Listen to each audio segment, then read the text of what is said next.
জীবনের সুখে দুঃখে প্রতিটা ক্ষেত্রে চলার সঙ্গী রবীন্দ্রনাথ।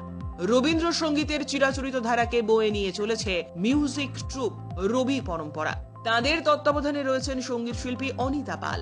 সম্প্রতি দুদিন ব্যাপী হয়ে গেল রবি পরম্পরার বার্ষিক অনুষ্ঠান। দুদিনে দুই ভিন্ন ভাবনার বিষয়ে অনুষ্ঠিত হবে রবি গানের এই উৎসব। আইসিসিআর অডিটোরিয়ামে হয়ে গেল কে গো অন্তরতর সে। প্রথম দিনের অনুষ্ঠান ছিল শুনেছে সে সঙ্গীতের মতো।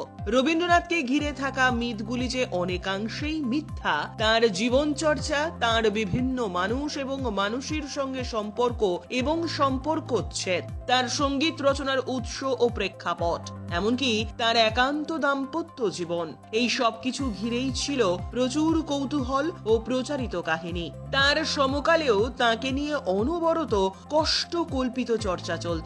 পরবর্তীকালেও তার বিরাম নেই। সব নিয়েই মানুষের কাছে তুলে ধরা হয় অজানা রবীন্দ্রনাথকে। অন্যদিকে দ্বিতীয় দিনের প্রথমার্ধে ছিল অনিতা পালের একক রবীন্দ্রসঙ্গীত নিবেদন। দ্বিতীয় সন্ধে রবি পরম্পরা নিবেদন করে সব হতে আপন এমন শিরোনামেই, যেখানেও ফুটে ওঠে রবীন্দ্রনাথের নানা পর্যায়। সব মিলিয়ে ছিল একটা অন্য রকমের উপস্থাপনা। রবি পরম্পরা 2004 সাল 13ই অক্টোবর আমরা প্রথম অনুষ্ঠান করেছিলাম।